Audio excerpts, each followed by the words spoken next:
Hey, Dee, are you excited About what? that we're going to be the mistresses of ceremony for National Garden Bureau's Book Author Talk gardening event on November the 14th? Yeah, that's going to be fun. Yes, and it's free. So all of our listeners can sign up and hear from four book authors, and we will be asking them questions.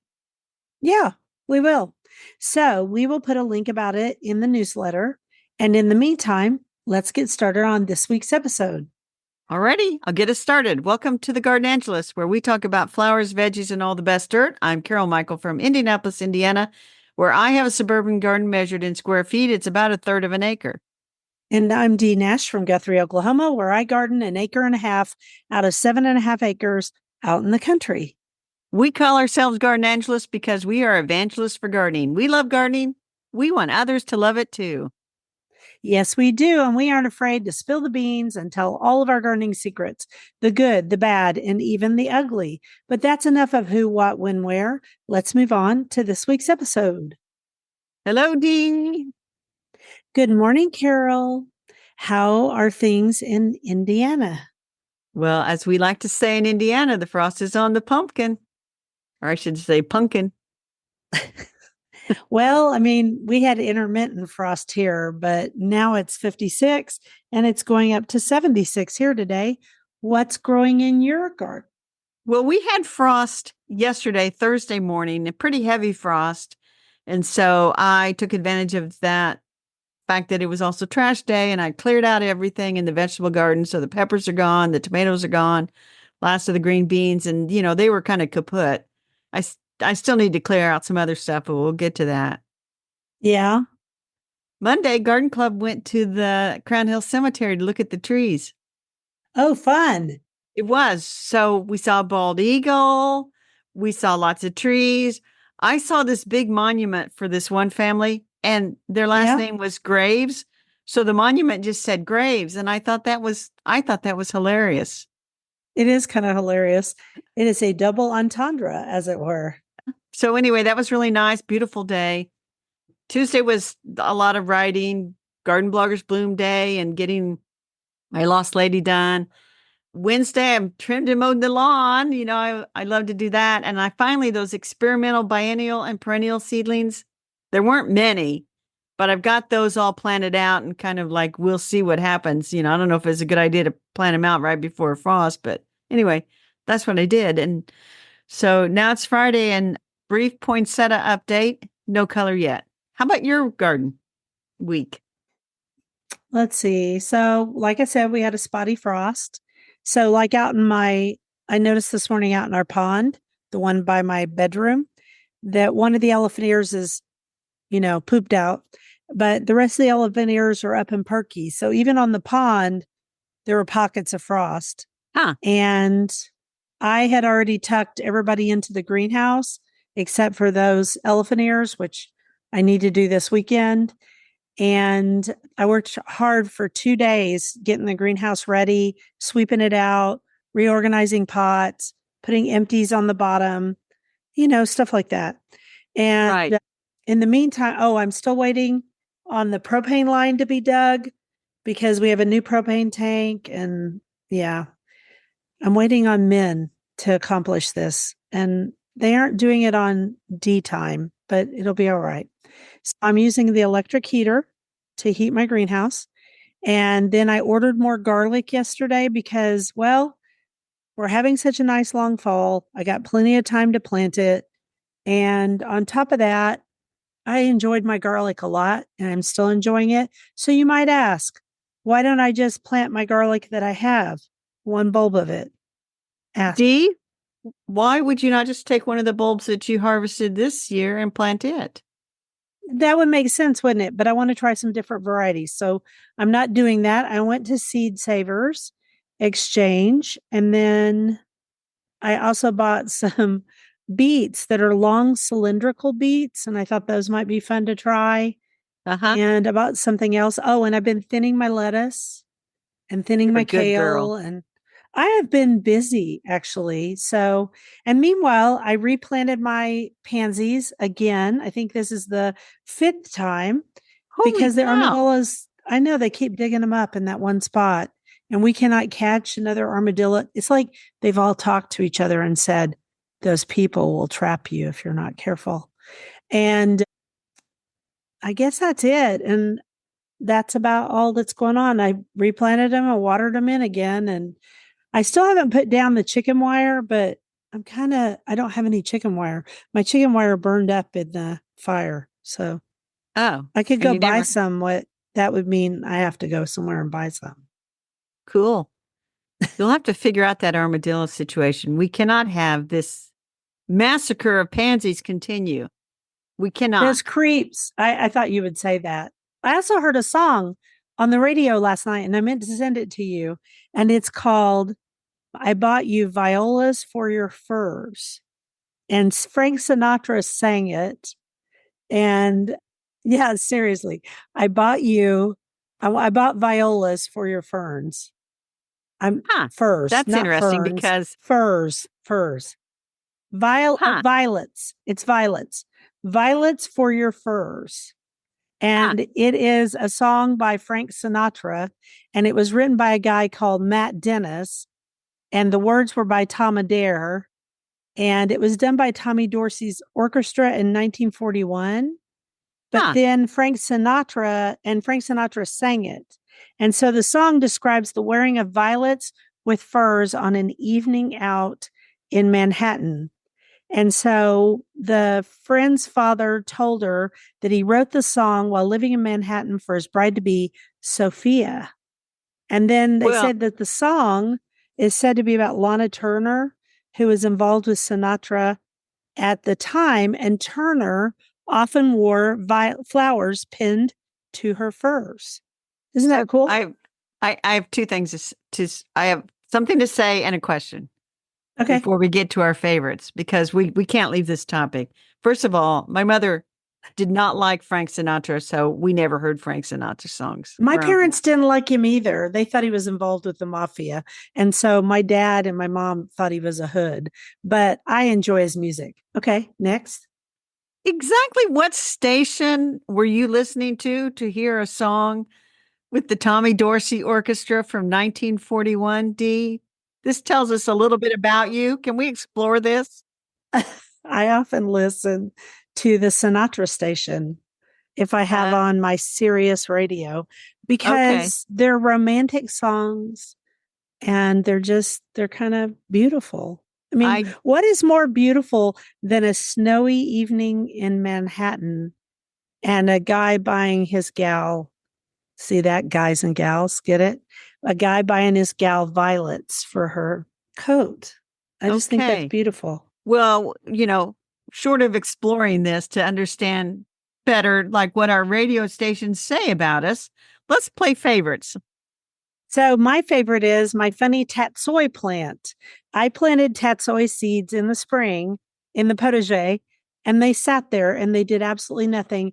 And then suddenly out of nowhere, one started growing this late summer and it's grown into this huge plant. And I should like eat it. Yes. But I'm so enjoying watching it grow that it has gotten huge. And I just keep looking at it. I go out there every day and I go, I should cut you and take you in and eat you. But I just almost can't because you're so awesome. We should well, it's the point now. Maybe we should give the tatsoi a name or something. And I've Oh, never even let's call it Freddie. so Freddie the Tatsoi. I would like alliteration in the name. So I would like Theater the Tatsoi or Tammy the Tatsoi or Okay, we'll call it Teddy. Teddy the Tatsoi instead I've of Freddie. never I've never heard of tatsoi, even if we've talked about it on the podcast. It's new We to me, have. so It's a Chinese green in the brassica family. I figured that much out from the picture that you sent me, which now that has got to be the lead picture on the newsletter. It does because it's a pretty awesome tatsoi, I have to So say. before we go completely off the rails again, my favorite is simply the Japanese anemones. I've got the white one out there. I forget the variety, but it's the one that everybody buys. I thought it was going to be a bust earlier it was so dry and everything, but I went out there to take pictures for that Garden Bloggers Bloom Day and I'm like, Oh, you have a lot of flowers on you now. So that's good. It's not native, and some people find it to be aggressive or Yeah, they I aren't guess aggressive here. invasive, but I've never had a problem. Anyway, that's my Nah. favorite. We got We an did Asian theme going w- without meaning to. well, we don't have a question of the week, Dee. We didn't write one down. Did you have a question off the top of your head, or the I mean, question you everybody have? on, You have a go ahead. question. How to get rid of armadillos once and for all. Yeah, I don't know. I really don't, but they're making my life crazy. And they do not hibernate. I looked it up while we were talking. They do not hibernate, but they get slower. They move slower in winter, as do I. Yes. So we want to do a quote and go on to our flower topic. Oh, please do. The flower that follows the sun does so even on cloudy days. Robert Leighton. I think that is very profound. Yes, it is. Another double meaning. So this week is more fall interest shrubs, which happen to all be native. Yeah. And I will start us out. My favorite fall shrub, spring shrub, summer shrub, well, I'll be honest, it doesn't do much in summer, is the Lindera benzoin, which is the spice bush. It can be a small tree, it can be a large shrub, it can be a small shrub, it can be burned to the ground and come up from its roots and be all good again. And Yes. it feeds insects and pollinators and ladybugs in early spring. It is the first thing to bloom in my garden every year, and it has very small, as the writers would say, minute green flowers. They're chartreuse green. And then in the summer, it's a larval host plant for the spice bush swallowtail. I have yet to see a spice bush swallowtail caterpillar on it because they hide and then they roll themselves up in leaves. And they are the cutest caterpillars on the planet from their pictures online. But I do find chewed leaves and I do find rolled up leaves, but I never find any caterpillars. So I don't know what that's about. And then what else do I want to say to it? Oh, it has beautiful yellow fall color. I was going to say we need to make sure we tell about the fall color. And the other thing that you forgot to mention, because always gets confusing, spice bush is dioecious, male and female flowers on separate plants. And it is Yep. very hard to know when you buy them. Do you have a male or do you have a female? And so a lot of people that buy these for like hedges or things like that, they buy 4 or 5. You have 5, and I one have turned out 5. to be female. Yes, at least one. I may have 2 because, they have to get to a certain size before they form drupes. And they do form drupes and they're great. I mean, I don't know what else to say. Birds love them. So it's a great shrub for so many reasons. Fall color, pollinator favorite, larval host plant, and it has fruit for the birds. All right. Well, my first offering for this topic is witch hazels. They have leaves that turn yellow in the fall. And so all the information we provided about Fothergilla last week applies to most of the witch hazels because they are in the same family. The one that I have is Hemamalius vernalis. Hemamelis. Hemamalus. Hemamelis. Hemamalus. I Mm-hmm. don't know. I looked at that word and I thought, brain, how do you want to say that, mouth? It wanted an extra I in it, which happens to Yes. me quite often. So anyway, that's the Ozark witch hazel. That's the one that blooms late winter. It has yellow fall foliage. And then a lot of people do the Hamamelis virginiana, which blooms late in the fall. And it also has yellowish foliage. And I would say on both of these, whether you get the Ozark or the other one, is if Yeah. you want larger blooms, look for name varieties. I have the straight species of vernalis out there. The flowers are tiny. So look for name So cultivars to get a bigger flower. And they're ugly I don't, flowers. I think they're kind of cute in their weirdness, but I was going to say the ones that you buy that are named usually are like intermedia, times intermedia or Yeah, whatever. there are And a lot of hybrids out there. they're hybrids and sometimes they're hybrids, I think with Asian ones, but I have both. I have several of the hybrids and you know what? They smell good. The one I have does smell. And that's Arnold's Promise, which came out of the Arnold Arboretum. And then I used to have Diane And I used to have one other one, which had the darker flowers. Now, these are Right. not native. And one of them burned up, and then one of them reverted back to the species. I think 'Cause the amethyst is the dark flowers. I think it's amethyst, but don't quote me on that. Don't quote us. Who knows? So anyway, they're good. And we're going to move on now. I mean, they smell good and they have great fall color and, whatever. That's all you need to know. That's all you need to know about them. Okay. The next one is the Southern Black Haw, which is also called the Rusty Black Haw. And there are named cultivars of this, and it's Viburnum refigulum. And most viburnums of any sort have fall color. This one, the Southern Black Haw, gets huge because I have the original just species. And then I also have Forest Rouge. And by now they've lost most of their leaves. Sometimes if it's too dry, they lose their leaves pretty fast. If it's wetter year, they do better.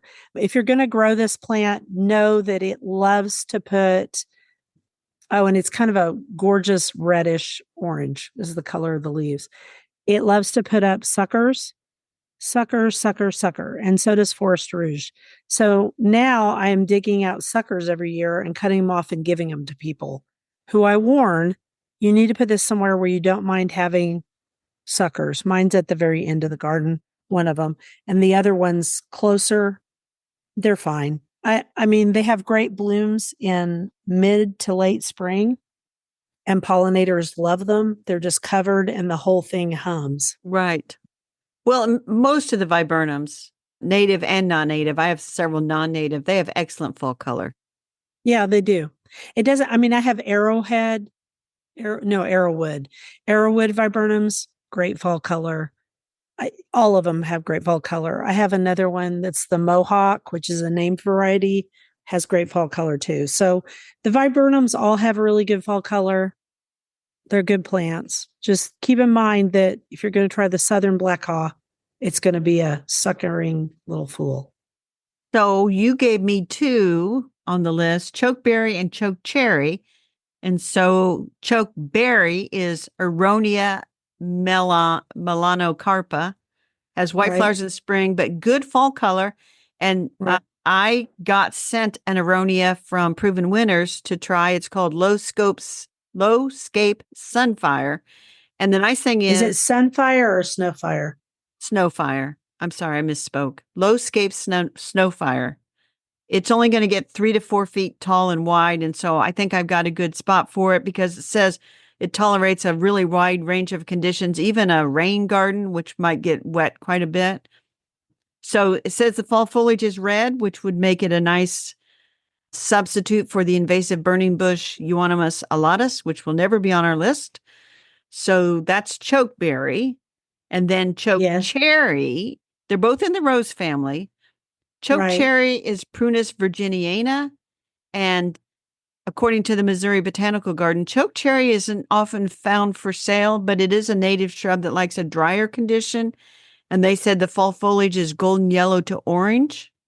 So I don't think we're probably going to get that one unless you've got that one. No, I bought that one. Yeah, I have that one. It's in my lower tier garden, and actually it can handle wet soil and it can handle dry soil. It does both. And mine turns a nice bright orange in the fall, has these beautiful little black berries on it that are really pretty, and they're extremely astringent, and they're really astringent. You have to want to make something with them. So I just leave them for the birds because I don't want them, but they're high in vitamin C. Yeah, that's why they call them chokecherry and chokeberry because they make you choke. Yeah, they would make you choke. So I actually have a chokeberry, an Aronia out there. It's never done much because the rabbits like for 10 years, it seems like it's got 3 stems on it. I think it's the straight species though. So I'm anxious to try this new one from Proven Winners to see how it does. Next one. Yeah, rabbits can be hard on things. The next one is buttonbush, and you don't hear about buttonbush, which is Cephalanthus occidentalis. And you don't hear about it much because honestly, in the summer, it's boring. But so I would plant this somewhere in the back because it gets quite large and somewhere that it isn't a focal point. because it just doesn't look like hardly anything. And then, except when it blooms. When it blooms, it is fabulous. It has these little balls that are white, and the little balls have places for nectar all the way around the ball, which makes it very Right. popular. Mine is next to my little green she shed, and it just sits there all summer because nobody cares, right? Right. And then in the fall, I didn't look up what color it turns, but I'm going to guess yellow. Does it turn yellow? Well, I saw you click on it. I clicked on it on the Missouri Botanical Garden, Yeah. and they say winter interest, which is probably the fruit staying on the, Yeah. but they don't say anything about fall color. So I think it's probably a big snooze in the fall, I think it's I guess. yellow. As I remember. I'll go out and look at it after this episode just to see, but I think it's yellow. Anyway, it's a really good pollinator plant and they love it. So I have one. Oh, and Well, deer don't like it. Deer won't touch it, at least not in my garden. Yay. now I got to add one more that's not on the list, and Okay. we're going off script here. D, we are knuckleheads. Why didn't we put the oak leaf hydrangea on this list? That is excellent fall color. That mahogany red on mine is just gorgeous, and it's native. Yeah, it is native. And I've got a named cultivar of it. I have ruby slippers. I did have Alice, but it burned up in the fire and I didn't replace it. So I have one, honest to Pete. This was when Proven Winners used to send us a quart size container shrub. Yeah. And people would laugh because that's like a liner. That's hardly anything. It And takes so forever to get them to yes, do now they anything. send us 2-gallon size shrubs. So these are much better. I'm Mhm. telling you that one over there, I planted it. Didn't think much about it. And I tell people that thing is like 4 feet by 4 feet and it is glorious over there. And I sure wish I knew which one because I would promote it like all business. Yeah, they're great shrubs, easy to grow. They do require some water because they are hydrangeas. And I think people's mistake here is sometimes they don't give them enough water. Yeah. So anyway, that is our flower topic, which was some shrubs that we think are very beautiful in the fall for their foliage. Bonus, most of them are going to flower. So we did good, Dee. Do that next quote. Too much good taste can be very boring. Independent style, on the other hand, can be very inspiring. And that's Diana Vreeland. I love that. I love I do that. As too. somebody, I don't think I have good taste, but I the don't older you either. get, the more you have a style that like that's just Carol. That's just Yeah, Dee. quirky. We're quirky. So, our vegetable, we decided to talk about two cookbooks that we bought that we thought were interesting. And so, you go first. So I've got a Midwest Gardener's Cookbook by Marion K. Town, illustrations by Ellen Walsh, and one of our favorite listeners, Basil Becky, down there in Brown County, Indiana, she sent me this because she found out she had 2 copies, or her mom had 2 copies, and her sister already had one. This book came out in 1996, and it is really interesting because it's by seasons, and it's just Cool. all vegetable recipes, and they're not very complicated. And No. you have to keep a cookbook that has recipes for violets in it in spring. Yeah, you do. Yeah, you do. And so I'm like, oh, look, here's violet. And I should have marked the page. There's a violet. They have violet tea, violet blossom jelly, and violet flavored yellow tea cake. Probably not going to make any of them, or maybe I will next year. We'll see. So it's very fun. They also have, ways to cook squash, green beans, you name a vegetable, and it's in here with great recipes. And so if you're one Yep. of those people maybe that your mother never fried up okra and so you're not exactly sure how to fry up okra or whatever, I think you would find the recipes in here to deal with any vegetable you're going to grow. Now, here's the Yep. interesting thing. So I looked up this author a little bit, and she was born in South Dakota during the Great Depression. Her Mennonite farm family, Ah, wasting food was anathema. You just didn't do it. anathema. Anathema. Anathema. As soon Yes. as I said that, I'm like, God, Carol, you can tell a reader versus a speaker. wherever she has lived in the Midwest, Kansas, Illinois, Ohio, Indiana, she and her family have purchased locally grown fresh produce, gardened, and cooked. And here's the thing. So I did a little dive into her. Yeah. I think she lived just west of me here on the south side. She passed away on my birthday, January 21st, 2023. I think she was close to 90 years old. I don't think she hit 90. I think she was 89. But anyway, I thought that was very interesting. And she wrote a couple of other books. And one of them is, and where did I read this? Oh, here it is. Bread of Life, Diaries and Memories of a Dakota Family, 1936 to 1945. I love me a book of diaries. And Me then too. this one's interesting. The onlyest one alive, surviving Jonestown, Guyana, about a woman. She did a biography or an autobiography of a woman that survived that whole Jonestown cult thing down there. Remember that? Ew. Yes, I do remember that. That was terrible. And then Dreaming the Impossible Dream, the history of the Edivine Repertory Theater at Christian Theological Seminary, which is here in Indianapolis. And I looked up her papers and things are kept at the Indiana Historical Society. So I think in her lifetime, she was kind of a, moderately big deal. But anyway, she was too. A Midwest Gardener's Cookbook by Marion K. Town. This is going to stay on my shelf because we're at the end of the season now, but that produce is going to come rolling in again next year, and then I'll have this handy. So that's my offering. What's yours? And you can make the winter recipes. You know what, Dee? I could buy the stuff for winter recipes. Thanks. Yeah, like squash, winter squash, sweet potatoes, pumpkin, cauliflower, things like that. She has rose geranium cake under winter. Yeah, I love rose geraniums. Yeah, she does have some nice winter recipes. I'd have to go buy the produce though. Well, okay. Well, I would buy the produce anyway. Never mind. I'm thinking to myself, you're going to eat, so that's right. Okay. Just never mind. What's your book, Dee? I thought I was the one asleep this morning. I don't know. Help us all. The Ambitious Kitchen is what I chose. And here's the long title because you were smart and wrote it in there for me. The Ambitious Kitchen Cookbook 125 ridiculously good for you, sometimes indulgent, and absolutely never boring recipes for every meal of the day. And it's by a lady named Monique Volz, Volz. And the reason I bought this cookbook is because I went on her website and I made one of her recipes.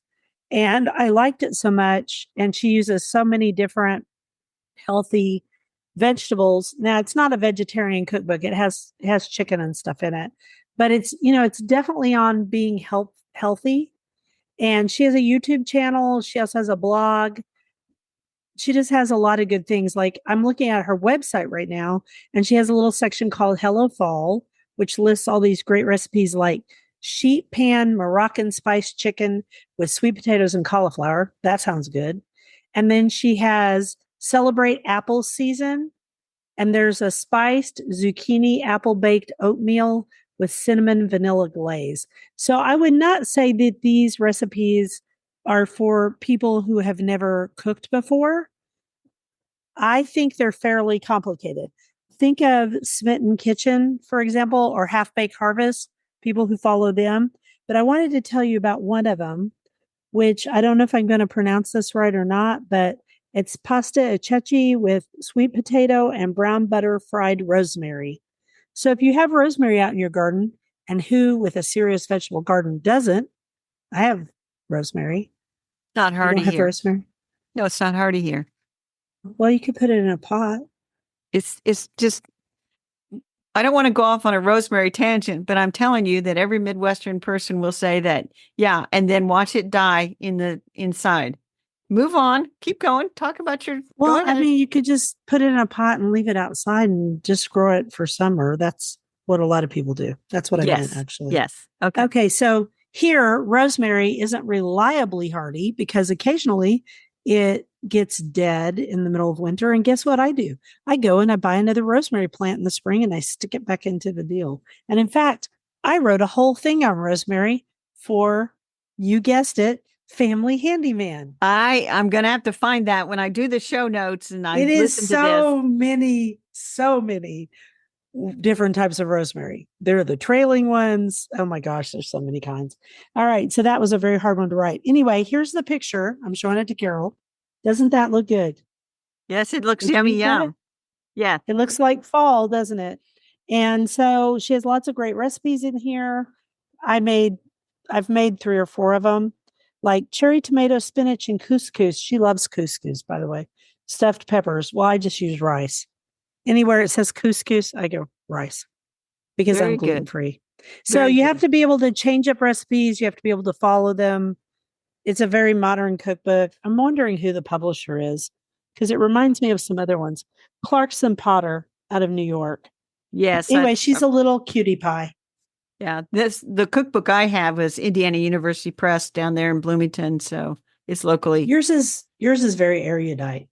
Okay, so that's our vegetable topic. Buy yourself some vegetable cookbooks. I could give you guys some honorable mentions if you'll write me an email. I've got a lot of them because, well, I eat a lot of vegetables. There you go. I'll do a quote and we're going to talk about the bookshelf, which is something entirely different. Happiness is always there. You have to choose to see it. There's no point dwelling in the dark and ignoring the light of the stars. And that is Carrie Hope Fletcher. I'm with Carrie. You might as well do that because what other choice do you have? Okay, on the bookshelf this week, we have Plants for the Winter Garden, Perennials, Grasses, Shrubs, and Trees to Add Interest in the Cold and Snow by Warren Leach. And it is a beautiful book. It is. It's by and Timber it's from, Press. Yes, it comes out November the 5th. So this is another one. If you're listening before November 5th and you think you might want it, you ought to pre-order it. Yep. He has 30 years, the author, Warren Leach, has 30 years of gardening experience in the frigid eastern Massachusetts. And so he's put all that knowledge to good use and given us a very excellent guide to winter plants, Dee. And guess what I found in there?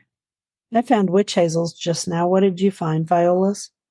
Oh, gosh, I'm so predictable. Viola walteri silver gem, which is violet that can persist into the winter with a silvery foliage almost as a ground cover. And I'm like, why do not I have this? I don't know. Why don't you have it? Well, I'm going to get some in the spring. It's too late to buy it now, and I looked at some of the prices and I'm like, well, that's probably one reason why I don't have it is like one little 2.5-inch container of it was like $16 on one site. And I'm thinking that's a lot of money for a little tiny thing. So I will do some searching around. But anyway, back to the book. I found Acer palmatum sangokaku, which was the tree I added last year. It is the Japanese maple that I added last year to replace the one burned up in the fire that my friends bought me a gift certificate. And I ran and bought it at TLC. And it has beautiful winter bark that turn intensely red in the wintertime. And then it has lime green leaves. And actually, way back when I planned that area of the garden and I bought the glass leaves for my garden, I bought them so they would echo the colors of the sangokaku I had there at the time. I had a break in my water system. That sangokaku drowned. I'm telling you people this because everybody has stuff that dies. Right. And lately everybody is writing me about their stuff that dies. We all have stuff that dies. It doesn't matter how good you are. No. Things happen. Fires, bad watering systems, just things. Armadillos, squirrels, things like that. So I replanted it to have my color echo again. Yay. He also talks about Aronia I'll get it out. Arbutifolia in here.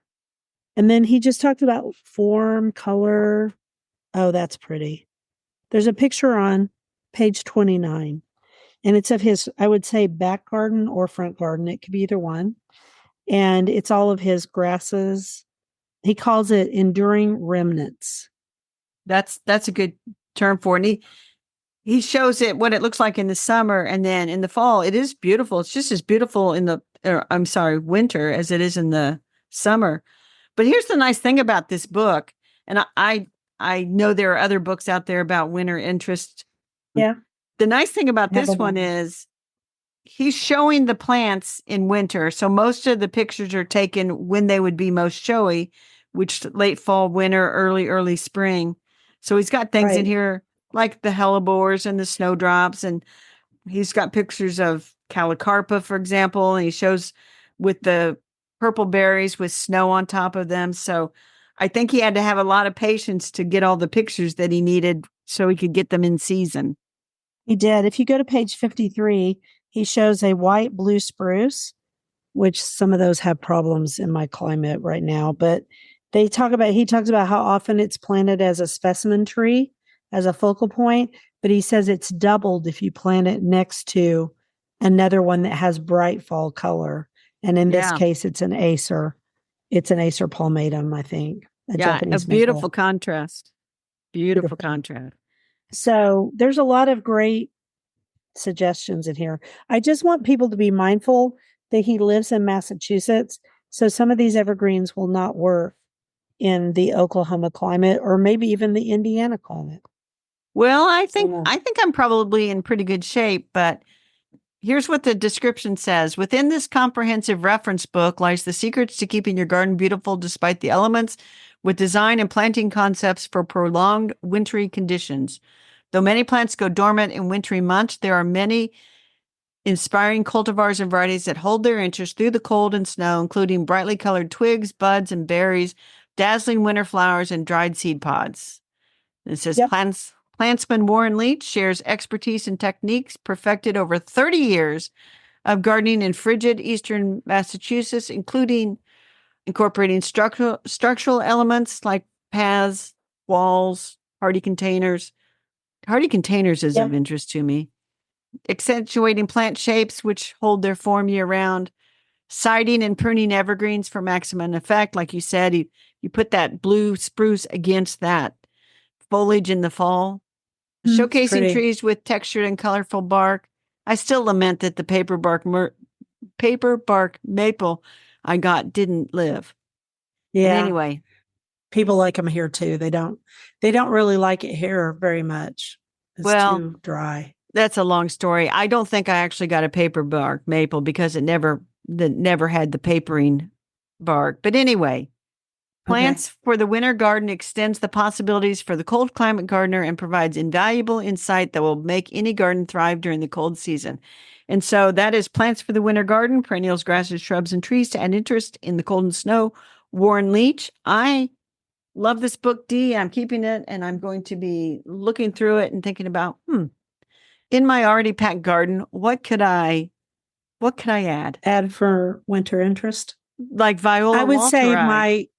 my garden has a lot of winter interest, and I spend a lot of time talking to clients about the fact that doesn't necessarily mean an evergreen or a conifer, Right. which can be different, by the way. Conifers make cones. So some evergreens don't make it here. We live in the prairie and the deciduous forest. We do not live in the Pacific Northwest or way back east. Yes. Yeah. Okay, do that quote.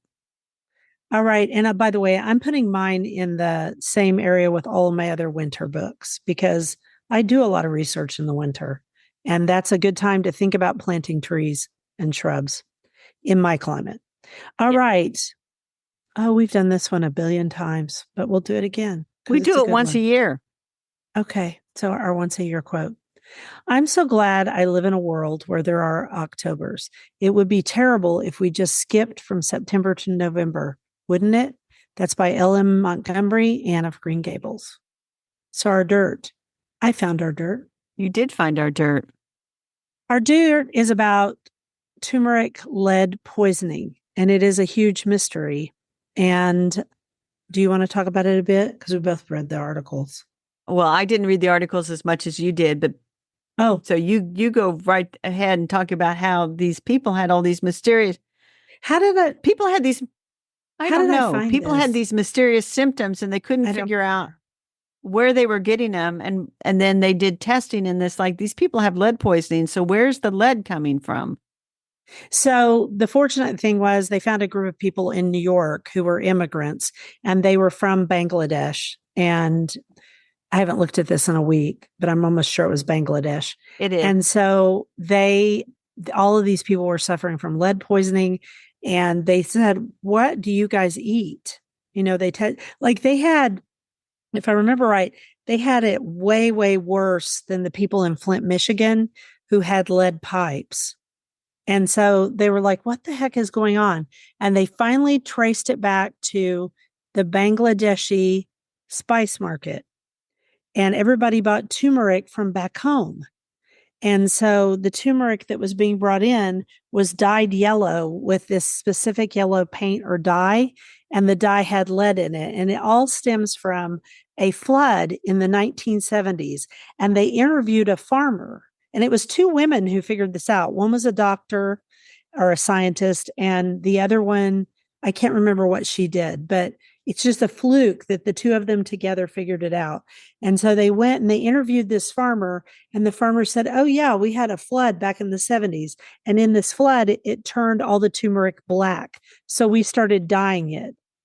And he said, and so then they figured out, oh my gosh, they still dye it, which they didn't need to because it's naturally yellow unless it gets flooded and turns black. And so all of these people still dyed it, all these farmers, and the dye had turmeric in it. I mean, the dye had lead in it. Yeah. And you told me the element that they had, and I'm looking at the article. Lead chromate was used to turn the roots yellow. Now they were using this as a spice, and a lot of people take turmeric as a supplement. Yeah. But the two people that found it, Jenna Forsyth was a PhD student in California, and Paramito Hoare, a New York City detective who looks into cases involving toxic elements such as lead. Each investigated cases of lead poisoning that involved Bangladeshi children in New York City and pregnant women in Bangladesh. Mm-hmm. So they really were astounded by how much lead these people were ingesting because of all the turmeric. Because of that paint. And so now we have two links. There's a link to an NPR article, and there's a link to an article in Stanford Medicine. And that's where they sent off the samples to. And so the doctor there was Stephen Luby, MD. And so that's how they figured out the women who were pregnant in Bangladesh.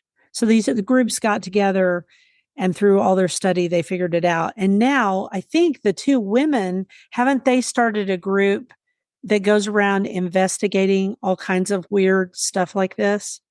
Like They a may nonprofit? have. They may I think have. they have. So it ended up being a crime without it meaning to be a crime. So I had it wrong at first. She wasn't a doctor. The one lady was a detective. So fascinating, fascinating, fascinating. So it just, all the artificially coloring stuff just doesn't, It's not we good. we eat too much with our eyes, I think, if you know what I mean. I do too. My So, daughter has this bad habit. If she sees an apple with even a slight problem with it, she goes and throws it in the trash. And I'm like, there's nothing wrong with that apple. Put it back. yeah, So if I catch her, I get her to put it back. And then she's like, but it's got a bruise. And I'm like, just cut the bruise off. just eat it. It's just eat it. It's not going to hurt anything. All right. So that was our dirt this week. And now we go to our rabbit holes, which we need a quote. Those who contemplate the beauty of the earth find reserves of strength that will endure as long as life lasts. There is symbolic as well as actual beauty in the migration of the birds, the ebb and flow of the tides, the folded bud ready for the spring. There is something infinitely healing in the repeated refrains of nature, the assurance that dawn comes after night and spring after the winter. That is Rachel Carson. Yeah, Rachel Carson, who wrote Silent Spring way, way back before people realized we had a problem. Do you remember being a teenager and just seeing flocks and flocks of birds against the sky? Yes. I do too. You don't see that now. I am often surprised when birds are scared. I'm like, oh, yeah. Because I used to see flocks, just like the monarch, used to see thousands of them. It's just different now. So, rabbit holes. My rabbit hole has nothing to do with gardening. I am reading with Well Read Mom. And so I am reading a very famous book called The Aeneid, because that's a requirement. I have read the Iliad and the Odyssey, which were by Homer. Okay. And those were about Greece and the founding of Greece. And they're really good. The Aeneid is about the founding of Italy. And it's very much like the Iliad and the Odyssey in that it's by Virgil, and it follows Aeneas as he is traveling across from Troy, because he was a Trojan, after the war with Greece and after the Trojan horse, which there's a whole thing in here about the Trojan horse. Let me just say this is very hard to read. It is a poem, and it's harder to read than the Iliad Oh my and the goodness. Odyssey.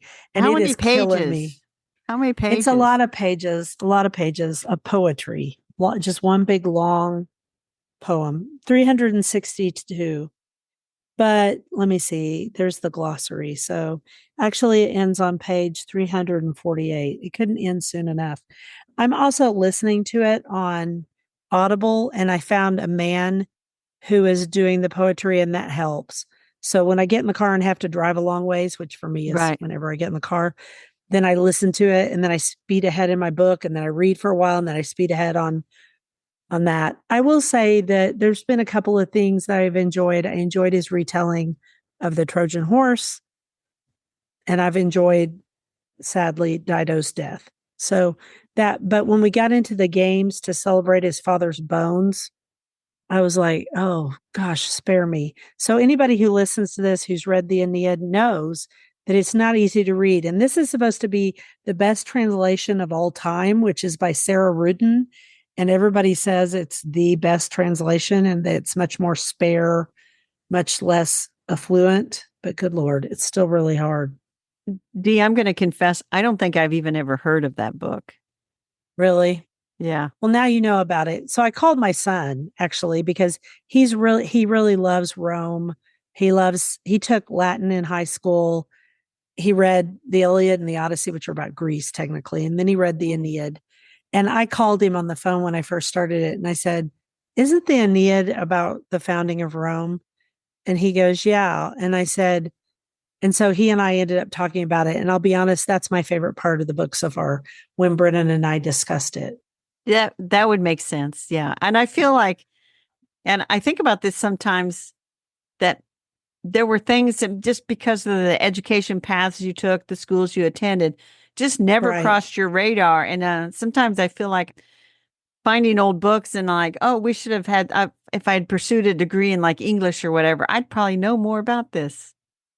I think he read, I think he read the Aeneid in Latin because Probably.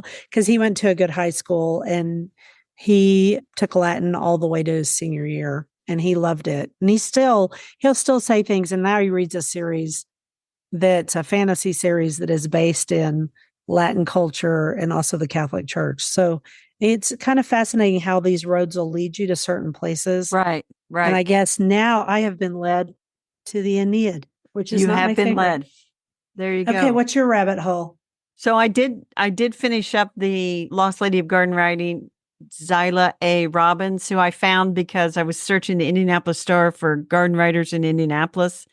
She wrote This is really a fascinating deal because you told me about it on the phone yesterday. well, she wrote she was born in 1889. She came to Indianapolis in 1920, I think, and Mm-hmm. was a high school teacher for 27 years at the school where my mom went. So it's possible that my mom would have had her as an English teacher. But she wrote 15 articles about famous gardens in Indianapolis, or at the time they were just like rich people's gardens, which are now gardens that are public, some of them, and you can go and visit them, like the Holcomb Gardens at Butler and the Lily House over at the Art Museum. But I was Yeah. telling you, and we were speculating, I don't think it's the case, but she has a sister and a brother that were born within a few years of her. And then when she was 24 years old, her mother had another baby. And you and I both When said, her mother was 44. I'm sorry. Yeah. When her mother was 44, she had another baby. So Zyla has a brother who's 24 years younger than her. And you So and I he's both either a said, hey, menopause baby or Zyla or somebody's baby. right, it's possible. That happened a lot. And People raised them Zyla, as their siblings or nephews. yeah, and I don't want to say too much about it, but Because we don't he know. I mean, we don't know right. what the deal is. I mean, he came along late in life, or who He knows? did spend some time living in Indianapolis with Zyla, and I think he attended Tech High School, I think. And I then think you should tell about this high school real quick, because so this high school Tech, is something else. well, Tech High School, it's it was the biggest high school and probably still is one of the biggest high schools in Indianapolis, if not in Indiana. But in 1930, the year that I looked up, they had 6,000 students. They have 12 buildings. They had 413 subjects they offered. And for my mom, it was her neighborhood high school. So she went because it was just up the street. But if Right. you were going to go into the trades like welding, building, electrical, plumbing, all those things were taught at Tech. So it was also that's why they called it Tech, technical. So a Yeah. lot of guys and gals went to Tech to learn a trade. Like my mom said, she took a class in cosmetology at Tech when she was there. Yeah. I mean, that was not that uncommon. Even at my high school, we had an entire automotive, like we had a whole garage so you could learn how to Yeah. work on automobiles. And then we also had a whole woodworking deal. We had a whole home economics section. And by the Yes. time I was in school in the late 70s, young men and women took either, I mean, you could take both of these things. So if you wanted to learn how to cook, whether you were a guy or a girl, you took the home ec, which was half cooking, half sewing. And I had guys in my class. And then also there were women who took woodworking, metalworking, automotive. Right. It Right. was not, and now they've just taken all that stuff away, but Well, which is too bad. this was the school. If you lived anywhere in Indianapolis and you thought you were going to go into the trades instead of straight to college, you took a bus and took yourself across town to Tech High School. Because even Yeah. the neighbor, when I was growing up, the neighbor across the street, he was a welder and he learned welding at Tech High School. Yep. So, Welding was a thing in my high school too. So, it was a totally different. We also had Latin. So you could do lots of different things. It was a much different education than what I see now. I think it's kind of a long shot for my mom or her siblings to have had Zyla for English teacher because, But maybe, well, I read another article and I counted, they listed the English teachers at Tech. There were right? 40 English teachers in, That was a big high school. it was huge. It was huge. It Yeah. was like a small college campus, quite different from, anyway.